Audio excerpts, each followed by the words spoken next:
I'm sorry. I don't intend to hurt you or use you. I'll take care of you sa abot ng makakaya ko. Saka na natin pag-usapan yan. Bakit ba nakatingin tayo sa future? Today is the most important gift from God. Kaya nga present ang tawag. Sa past, wala ka nang magagawa. Ang future naman, hindi tayo sigurado. Kaya enjoy lang tayo sa bawat oras na magkasama. Agree? Basta kapag may kailangan ka, magsabi ka lang. Tutulungan kita. Umakyat na tayo sa cottage na makakain at makapagpahinga. Hinawakan itong kamay niya patungo sa kanilang inupahang bahay.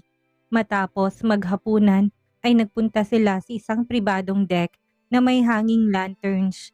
Tahimik ang paligid at tanging ang banayad na hampas ng alon. Ang musika ng gabi. Ang ganda dito sa resort. Ang daming turistang nagbabakasyon. Ani Jacob. Parang ayoko nang bumalik sa pamilya ko. Sarap palang magbuhay mayaman. Ani ang nakatawa. Humilig siya sa balikat ng binata. Pwede ka namang magbuhay mayaman. I'll support you.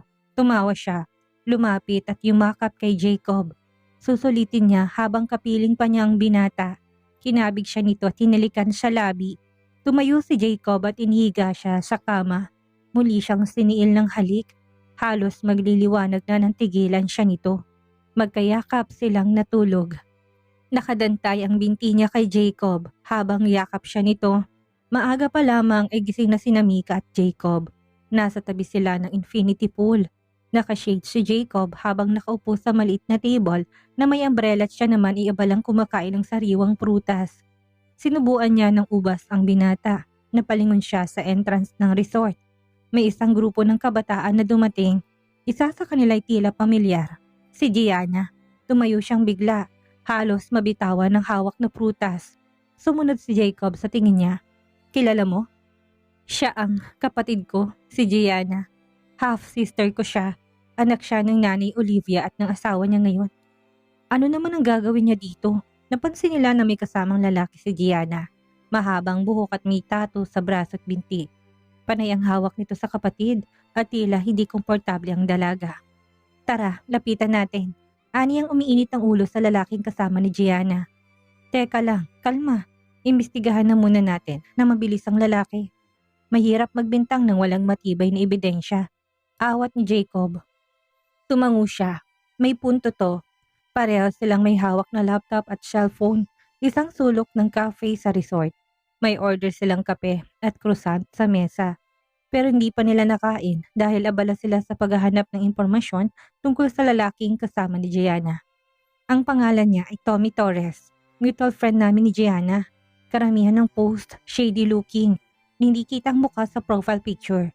Puro motor, alak at online games ang post. Ani ang nakakunot ang noo. Na-trace ko na yung plate number ng sasakyan niya. Wala sa pangalan niya mismo pero registered sa isang nagngangalang Leonardo Sanchez. Kilalang middleman ng mga street-level drug runners. Ibig sabihin, involved sa droga ang lalaki?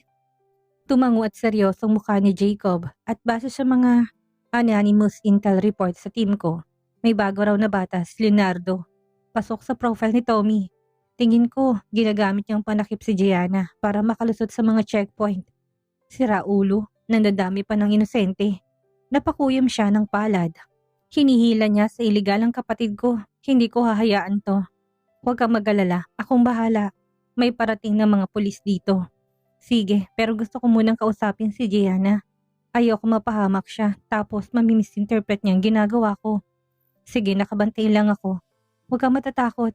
Pinuntahan niya si Gianna, nakaupo sa bench at tila nag-aabang. Nasa malayo si Tommy at may kausap sa telepono. Naglakad siya palapit. Kinakabahan pero buo ang loob, lalo at alam niya na hindi siya nag-iisa. Nilingon niya si Jacob na nakatayo sa likod at alam niyang suportado siya. Gianna, tawag niya habang papalapit. Napalingon ng dalaga, nagulat, ngunit hindi umalis sa pagkakaupo. Ate Mika, anong ginagawa mo dito? Umupo siya sa tabi nito. Dapat ako ang magtanong sa'yo, pero hindi yan ang importante ngayon. Gianna, kailangan mong malaman ang totoo tungkol sa lalaking kasama mo. Inabot niya ang envelope. Tinanggap to ni Gianna at habang binubuklat ang reports tungkol sa illegal na gawain ni Tony, nag-ibang ekspresyon ng mukha nito. Ate, inggit na naman ba? Kaya pati love life ko, pinapakailaman mo? Nakaismid nitong sabi. Gaga, bakit ako mainggit sa'yo? Mas gwapo't mayaman ang kasama ko kaysa sa drug dealer na kasama mo. Ani ang pinigil ang sariling batukan ng kapatid. Matagal ka nang inggit sa akin at dahil may nakilala kong dikotse at mayaman, sumunod ka pa talaga para sirain ang relasyon namin. Alam ba ni Nanay Olivia na drug addict yung karelasyon mo? Malamang hindi. Akala niya nag-aaral ka at naghahanda para sa exams. Pero nasan ka? Nasa resort at may kasamang masamang tao. Ate, huwag kang makialam. Hindi na ako minor de edad. 23 na ako. Anitong iniwan na siya at ibinalik ang envelope sa kanya. Wala siyang nagawa kundi ang tanawin ng kapatid na lumapit kay Tony, ngunit hindi siya papayag na mapahamak ito. Habang nagpapanggap na namamasyal, palihim na pinagmamasdan ni Mika at Jacob ang grupo. Narinig nilang nag-uusap si Gianna at ang lalaki. Huwag kang makikialam sa mga kausap ko mamaya. 2 oras lang. Tapos babalik tayo sa bayan. Ano ba kasi ang i-deliver mo? Iwan mo na lang tapos umuwi na tayo, ani Gianna. Jacob, may masama tong balak. Dinadami si Gianna si illegal. Uhulihin at ipapakulong natin yung lalaki. Sa tagong bahagi ng resort compound, nakapwesto ang cover team ng kapulisan. Pinamumunuan ni Jacob. Mula sa sasakyan, pinagmamasdan nilang inaabang ang transaksyon. Kinukuhanan ni Jacob ng video gamit ang phone bilang ebidensya. Drug courier tong lalaki. Nagmasid sila ni Jacob mula sa sasakyan. Standby. Target is in the middle of exchange. Huwag gagalaw hanggat walang go signal ko. Ani Jacob sa radyo. Nakita nila na may mga kahong inilalabas si Tommy mula sa dalang van at binibigay sa 3 kalalakihan. Mabilis ang palitan ng kamay, tila nag-abot ng pera kapalit ng kung anong laman ng kahon. Mahigpit ang bilin ni Jacob. Whatever happens, huwag kang lalabas. Ngunit hindi niya mapigilan ang kaba habang naghihintay. Kanina pa siya nanginginig, lalo't nakatayo sa hindi kalayuan si Gianna at natatanaw niyang nagkukubli si Jacob. Biglang nagkaroon ng kaguluhan, abot-abot ang dasal niya. Isang putok ang bumasag sa katahimikan. Isang sniper ang nagpaputok mula sa mataas na bahagi ng resort. Muntik nang tamaan si Jacob, mabuti na lang at nakaiwas to. Engage! Repeat, engage! Nagkaroon ng palitan ng bala. Nagkalat ang mga pulis, armado rin ang mga tauhan ni Tommy. Umalingaw-ngaw ang putukan sa loob ng ilang segundo na parang napakatagal. Lumabas siya ng kotse upang hilahin ng kapatid at tulungan si Jacob. Tumakbo siya, nagkukubli sa mga sasakyan.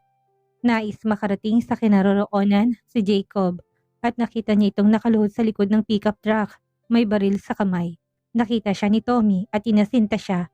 Bago pa man makalabit nitong gatilyo, agad siyang hinila ni Jacob at kinubli sa katawan nito. Nagpaputok ng baril si Jacob, tinamaan si Tommy.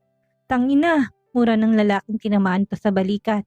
Napaatras ito, nabitawan ng baril. Agad sinunggaban ng 2 pulis ang sospek at nilagyan ng posas. Ang 2 kamay, agad siyang iniharap ni Jacob. Hawak ang magkabilang braso niya. Nasaktan ka ba? Sabi ko huwag kang lalabas. Paano kung natamaan ka? Hindi ko kayang mawala ka Jacob. Ani ang umiiyak na pala sa tindi ng takot. Niyakap na lang siya ng ginata. Ilang saglit lang ay dumating ng iba pang pulis at ambulansya. Nasa gilid siya ng kalsada habang hawak ang kamay ni Jacob. Sa tabi nila si Gianna, nilalagay sa stretcher si Tommy. Habang nakaposas at puro dugo ang suot, mahinang boses habang hawak ang pisngi niya. Hindi ka ba nasaktan? Umiling siya at napatingin kay Gianna. Okay ka lang ba? Sino siya, Ate Mika? Sa halip ay tanong ng kapatid. Si Jacob, asawa ko. Asawa? Ikaw, Ate Mika? Nag-aasawa na hindi nagsasabi kay nanay? Anitong tila hindi makapaniwala. Matapos ang kaguluhan ng engkwentro, hinatid ni Mika at Jacob si Gianna pauwi sa tahanan ng ina. Tahimik ang biyahe. Baka sa mukha ni Gianna ang guilt, trauma at pagkalito. Naawa siya sa kapatid. Gianna, sa susunod kikilalanin mong lalaking sasamahan mo. Delikadong panahon ngayon. Hindi ba sabi ko, huwag kang basta magtitiwala? Yes, Ate Mika. Huwag mo na lang iparating kay Nanay Olivia, please. Mapapagalitan ako nun eh. Okay, pero huwag ka nang uulit. Pagdating sa bahay, habang pababa ng sasakyan ay may kakaibang kislap sa mata ng dalaga. Nang mapalingon kay Jacob, lumabas si Jacob mula sa driver's seat at pinagbuksan ng pinto si Gianna. Agad tong lumingon at ngumiti. Salamat Kuya Jacob, kung hindi dahil sa'yo, ba kung ano na nangyari sa akin. You're my hero. Anitong yumakap sa binata na kaagad umiwas. Gianna, ang tunay na bayani ay ang ate mo. Sa kanya ka magpasalamat, nakangiting sabi ng binata. Lumapit si Mika mula sa likod ng sasakyan at hinawakan niyang braso ni Jacob. Si Jacob ay asawa ko, syempre hindi niya hayaan na may masamang mangyari sa kapatid ko. Next time mag-iingat ka sa mga sinasamahan mo. Napatigil si Gianna, saglit ng tahimik, saka muling ngumiti ng pilit. Dapat ipakilala mo si Kuya Jacob kay nanay. Biruin mo, bigla kang nag-asawa nang walang paalam. Next time na lang at madami pa kaming asikasuhin. At please lang, wag mo akong pangunahan sa pagsasabi. Bakit ayaw mo siyang ipakilala? Malamang natatakot kang mapagalitan kasi pulis lang ang napangasawa mo. At hindi kasi yaman ang nirereto ni Nanay Olivia. Pero hindi kita masisisi. Sobrang gwapo naman ni Kuya Jacob. Gianna, wag kang mag-alala. Kaya kong buhayin si Ate Mika mo. At 10 ng magiging anak namin. Kahit kayong pamilya niya, kaya ko suportahan. Ate Mika, kung ako sa'yo, hindi ko siya bibitawan. Bihira ng ganitong lalaking tatanggapin ka kahit na bastarda ka. Baka nga hindi mo na makilalang tatay mo. O siya, pumasok ka na. Kung kailangan mo ng kahit na anong tulong, tawagan mo kami. Ani ang kinaboy ng kapatid dahil baka kung ano pang masabi nito. Pwede bang kunin ang number mo, Kuya Jacob? Anitong kinuwang cellphone sa bag. Sure, anang binatang dinikta ang phone number. Ngumiti muling babae sabay kindat ng palihim kay Jacob na nahuli naman niya. Thanks, good night my handsome kuya. Ngunit bago pa makaalis si Mika at Jacob, bumukas ang pintuan at lumabas si Nanay Olivia. May suot itong bestida at apron at nakasimangot sa una. Pero kagad na natigilan nang makita si Jacob. Nagulat ang matanda't may pagtatansya sa tono. Aba, sinong lalaking kasama niyo? Nay, agad niyang pinutulang sasabihin ni Gianna. Boyfriend ko, Nay, si Jacob. Jacob ang Nanay Olivia ko. Lumapit si Jacob at nagmano. Bakit ngayon mo lang pinakilalang nobyo mo? Anong trabaho mo, iho? Pulis siya, Nay. Super macho't poging pulis, singit ni Gianna. Nay, gabi na po. Inihatid lang namin si Gianna. Next time na lang makikipagkwentuhan. Pumasok muna kayo. Kumain na ba kayo? Jacob, anak, gusto mo ba ng tinola? Naku, Nay, baka gabihin na kami sa biyahe. Ani ang ayaw ng pahabain ang engkwentro ng pamilya ni Jacob. Sige po, Nanay Olivia. Saglit lang naman ang kumain ng hapunan. Ani Jacob na nakangiti. Wala siyang nagawa kundi ang pumasok sa bahay nila. Umupo silang magkakaharap sa mesa. Saan ka nga pala galing, iho? Anong pamilya ka ba nagmula? Ani Nanay Olivia habang nagsasandok ng pagkain. Nanlaki ang mata niya, gusto niyang pigilan ng ina. Pero huli na. Nakatingin na si Jacob kay Nanay Olivia at bahagyang ngumiti. Dito po ko pinanganak sa bayan natin, pero sa lungsod po ako nag-aral. Tumangutango ang kanyang ina. Kumain na tayo at baka lumamig pang sabaw. Nagsimula pa silang kumain, masarap magluto ang ina. Nay, ang sarap po ng tinola niyo. Puri ni Jacob, mainam at nagustuhan mo. Sa loob ng ilang segundo, tinitigan lang itong lalaki mula ulo hanggang paa. Saka ngumiti ng pilit. Hindi na ako magpapaligoy-ligoy pa. Kaya mo bang buhayin si Mika? Breadwinner namin yung kukuhanin mo. Sana mabigyan mo man lang ako ng panimulang pang negosyo bago kayo magpakasal. Nasamid siya sa sinabi ng ina, wala man lang prenong bibig nito. Aaminin ko sa'yo na maraming manliligaw yang si Mika. May inchik na handang magbigay ng malaking halaga. Ikaw ba ay may ipon? Nay, tama na po. Jacob, tara na. Mahirap bumiyahe ng madilim. Nakataas ang kilay ng ina. Bakit ba, Mika? Hindi ba't gusto mong mapabuti ang buhay mo? Wala kang amang magtatanggol sa'yo. Kaya ako nang kumakausap sa kasintahan mo. Huwag po kayo mag-alala at kayang-kaya ko pong buhayin si Mika.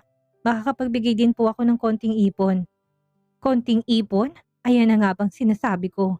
Mika, doon ka na lang sa incheck o kaya sa anak ni Don William Cabral. Balitang umuwi na mula sa lungsod upang pamahalaan ang negosyo ng pamilya. Gagawa ako ng paraan para makilala mo siya. Napangiwi siya sa mga sinasabi ng Nanay Olivia. Nay, sige po, tapos na po kaming kumain. Ani ang nahihiya. Ano pa bang magagawa ko kung isang pulis ang pipiliin mong mapangasawa? Si Gianna na lang ang tatarget sa anak ni Don William Cabral. Gianna, anong pangalan ng anak na may-ari ng Cabral Farm? Hindi ko matandaan, ma. Madalang lang mga taong nakakasalamu ang isa sa pinakamayamang pamilya sa bansa. Ganun ang bingwitin mo at hindi pang karaniwang empleyado sa isang kahig isang tuka. Nakakapagod ding maging mahirap. Tapos kahit na konting pasalubong wala man lang dala. Sige po Nay, babalik na lang ako ulit sa ibang panahon. Ani ang hinatak na si Jacob. Habang papalayo na sina Mika at Jacob sa bahay. Pareho silang tahimik. Sa loob ng kotse tanaw ni Mika ang tahanang pinanggalingan niya. Tahanang hindi naman talaga naging tahanan sa kanya. Okay ka lang? Ani Jacob na napalingon sa kanya. Sa totoo lang, nahihiya ako sa mga banat ng nanay ko. Huwag mo nalang pansinin, sabi ni Mika kay Jacob. Walang problema, boboto naman siya sa akin kapag nalaman niyang akong anak ni William Cabral. Nakangiting sabi ng binata. Hay nako, mainam na't hindi niya malaman. Saka malapit na namang matapos ang kasunduan natin. Sabi naman sa'yo, let's extend the contract. At willing din akong kilalanin ng pamilya mo. Gusto mo hanggang forever pang extension? Ano yung binuntatan ng tawa upang magmukhang birong sinabi niya. Pero sa puso niya, ayaw niya nang matapos ang kasunduan.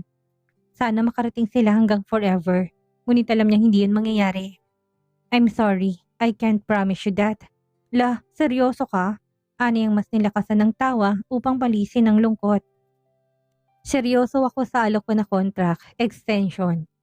Okay, kung hanggang kailan mo ako kailangan, papayag ako. Dadagdagan kong bayad. Hindi ko tatanggihan yan. Kailangan ko ng pera. Aniya kahit na alam niya na hindi na magkakaroon ng karutong ang kanilang kasunduan. Nakabalik na sina Mika at Jacob sa Cabral Mansion.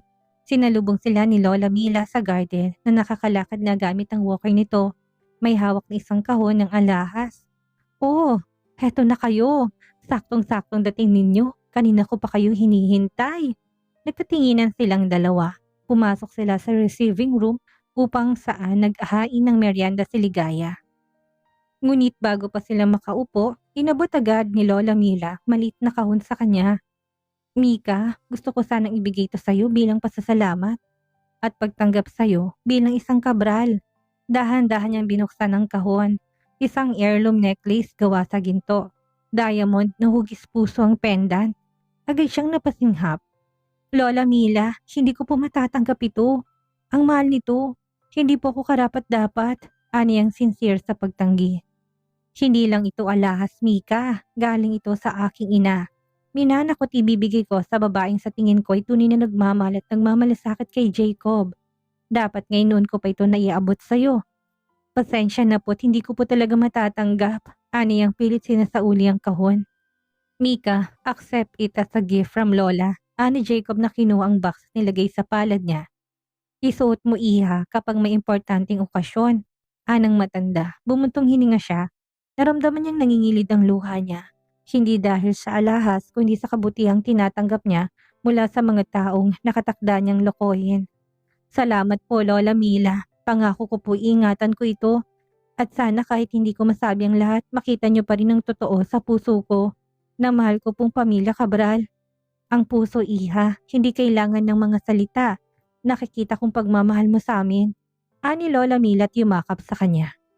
Sa labas ng bintana, tanaw ang bahagyang liwanag ng buwan at ang malamig na simoy ng hangin na pumapasok sa bukas na bintana.